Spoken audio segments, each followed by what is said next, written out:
دنیا کے اوپر جتنے بھی لباس پہنے جاتے ہیں ان کو کئی کئی جیب میں لگی ہوتی ہیں، شلوار قمیض ہو یا پینٹ شرٹ ہو تو کئی کئی جیب میں لگی ہوتی ہیں، صرف ایک لباس ہے جس پر جیب کوئی نہیں اور وہ کفن ہے۔ یہ بغیر جیب کے لباس اس لیے کہ یہاں سے کوئی ساتھ لے کر نہیں جانا، صرف عمل ساتھ لے کر کے جانے۔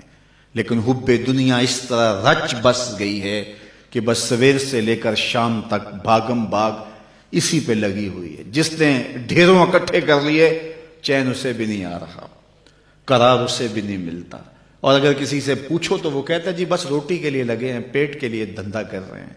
پیٹ تو 2 روٹیاں صبح مانگتا ہے، 2 شام کو مانگتا ہے، چلو 2 دوپہر کو بھی دے دیں اس کو۔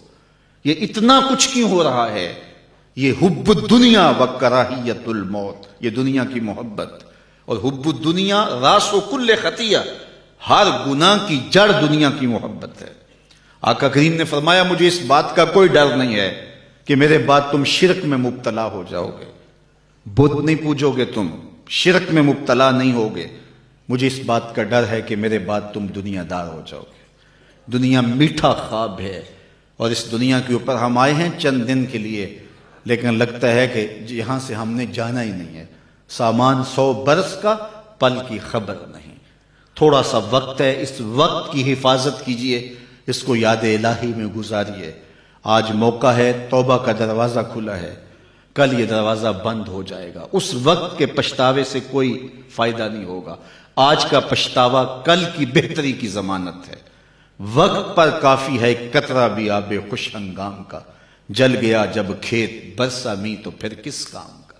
آج موقع ہے، وہ کسی نے کہا تھا آج ساوی نے کھلے راوی نے، انج ٹوک نوکھڑے ٹکڑے نہیں۔ روز ایسے وقت نہیں آتے ہیں، آج وقت ہے، آج توبہ کا در کھلا ہے۔ مغرب سے سورج طلوع نہیں ہوا، یہ ڈوبتا سورج ہمیں روز کوئی خبر دیتا ہے کہ جناب تم بھی ڈوبنے والے ہو۔ یہ سڑکوں کے کناروں پہ بھی قبرستان دکھائی دیتے ہیں، اور آبادیوں کے اندر بھی یہ ہمیں بتاتے ہیں کہ تم مٹی کا رزق بننے والے ہو۔ یہ بڑھاپا، یہ جو ہے وہ ڈھلتی جوانی، حضرت یعقوب علیہ السلام نے اسرائیل سے وعدہ لیا تھا کہ میری روح قبض کرنے کے لیے اچانک نہیں آنا، پہلے کوئی قاصد بھیج دینا تاکہ میں موت کی تیاری کر لوں۔ حضرت اسرائیل نے وعدہ کر لیا کہ میں آپ کو پہلے ضرور بتاؤں گا۔ ایک عرصہ گزرا تو حضرت اسرائیل حاضر خدمت ہوئے، پوچھا کدھر آئے ہو؟ کہا قبض روح کے لیے آیا ہوں۔ کہا تم نے تو وعدہ کیا تھا کہ اچانک نہیں آؤں گا، پہلے کوئی قاصد بھیجوں گا، تم نے تو کوئی قاصد نہیں بھیجا۔ حضرت اسرائیل عرض گزار ہوئے حضور آپ کے سامنے کتنے لوگوں کی موت واقع ہوئی، یہ میرا قاصد نہیں تھا تو اور کیا تھا۔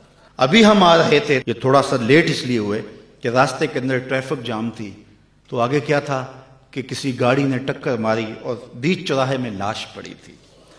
وہ صبح تو ہنستا ہوا گھر سے آیا ہوگا، لیکن اب اس کے گھر میں اس کا جنازہ پہنچے گا۔ مجھے اور آپ کو نہیں پتا ہمارا اٹھنے والا اگلا قدم کہاں ہے، اور جب ہمیں یہ نہیں پتا ہے، فرمایا گیا زندگی اور موت کے بارے میں کیا خیال ہے؟ کہا فجر پڑی ہے، پتہ نہیں ظہر پڑیں گے یا کہ نہیں۔ کہا میری صحبت میں بیٹھ کے اتنی لمبی امیدیں لگائے بیٹھے ہو۔ کہا ظہر پڑی ہے جناب، عصر پڑیں گے یا کہ نہیں۔ ایک بولا عصر پڑی ہے، پتہ نہیں مغرب پڑیں گے یا کہ نہیں۔ ایک نے کہا ایک رکعت پڑی ہے، پتہ نہیں دوسری رکعت بھی پڑھنی نصیب ہوتی ہے یا نہیں۔ فرمایا یہ سب تمہاری باتیں ہیں، میں تو کہتا ہوں ایک طرف سلام پھیرا ہے، پتہ نہیں دوسری طرف سلام بھی پھیر سکیں گے یا کہ نہیں۔ کیا موت اتنی قریب نہیں ہے؟ میں اور آپ اپنی آخرت کے لیے کیوں نہیں سوچتے؟ اپنی زندگی کو کیوں نہیں بدلتے؟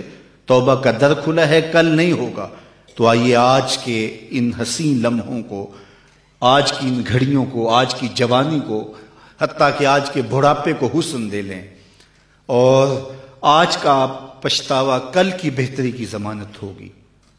کل کا پچھتاوا سوائے دکھ بڑھانے کے اور کچھ نہیں ہوگا۔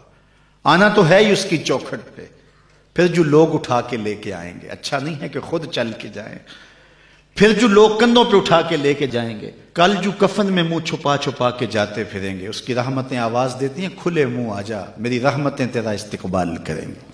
جو باغی ہے اس کی چوکھٹ اور دہلیز کو چھوڑ کے بغاوت کر کے بھاگ رہا ہے، اس کے حکموں کو توڑ کے جا رہا ہے، اس کو اس کی رحمتیں آوازیں دے رہی ہیں۔ کیا یا ایھا الانسان، او بھاگے ہوئے انسان اور بھولے ہوئے انسان، ما غرک بربک الکریم، آجا پلٹ کے، تیرا رب بڑا ہی کریم ہے۔